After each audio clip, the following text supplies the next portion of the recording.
కట్టమైసమ్మ దేవాలయంలో ఆధ్వర్యంలో ఆషాఢ మాస జాతర బోనాల పండుగ ఈ నెల 20వ తేదీలోపు జరుగుతున్నట్లుగా ఆలయ చైర్మన్ గోల్కొండ గౌతమ్ కుమార్ పటేల్ తెలిపారు.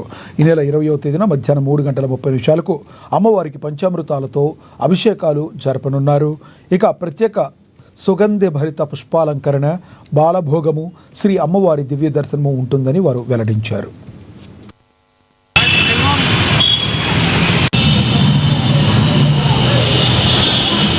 తెలంగాణ రాష్ట్రంలో అత్యంత పురాతనమైనటువంటి చారిత్రాత్మకమైన దేవాలయాల్లో ఒక దేవాలయం మన కనకాల కట్టమైసమ్మ దేవాలయం లోయర్ ట్యాంక్ బండ్. ఆషాఢ జాతరలో అమ్మవారికి చాలా విశేషంగా బోనాలు సమర్పణ చేయడం అనేది మన తెలంగాణ రాష్ట్రంలో ఉన్నటువంటి యొక్క అనాదిగా వస్తున్నటువంటి యొక్క ఆచారం. అటువంటి ఆచారానురీత్యా దేవాదాయ ధర్మాదాయ శాఖ వారి యొక్క ఆధ్వర్యంలో ఈ యొక్క బోనాల మహోత్సవాన్ని భక్తులకు ఎటువంటి యొక్క ఇబ్బంది కూడా వాటిల్లకుండా క్యూ లైన్ ద్వారా ప్రత్యేకమైనటువంటి క్యూ లైన్లను ఏర్పాటు చేసి శ్రీ అమ్మవారి దర్శనానికి సజావుగా వీలుగా ఉండేటట్టుగా సక్రమంగా వారికి ఏర్పాటు చేసి అన్ని రకాలైనటువంటి వసతులని ఏర్పాటు చేసి తాగడానికి నీరు, ప్రసాదం కౌంటర్లు మొదలగు అన్ని కూడా ఏర్పాటు చేయడం జరుగుతుంది.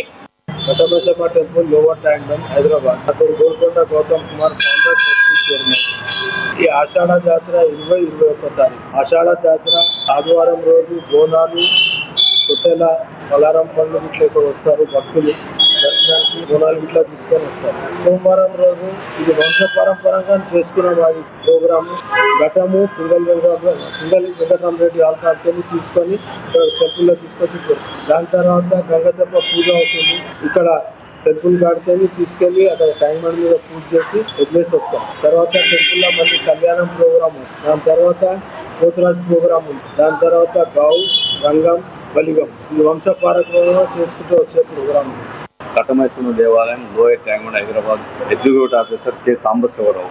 ఈ జాతర బోనాలతో సందర్భంగా ఉదయం ఎర్లీ మార్నింగ్ 4 గంటలకు అభిషేకం, పంచామృత అభిషేకం. తదనంతరం ఈ బోనాలు స్టార్ట్ అవుతాయి. ఈ వచ్చిన బోనాలు తీసుకుని వచ్చే పబ్లిక్ కి క్యూ లైన్లు ఏర్పాటు చేసి క్యూ పద్ధతి ప్రకారంగా ఎవరికి ఇబ్బంది లేకుండా దర్శనం చేసుకొని వెళ్ళే విధంగా ఏర్పాటు చేయడం జరిగింది. అలాగే వచ్చిన భక్తులకు ఈ టికెట్స్ కౌంటర్స్ కూడా విడిగా ప్రసాదాలకి సపరేటు, టికెట్స్ కౌంటర్ సపరేట్ అట్లా ఏర్పాటు చేయడం జరిగింది.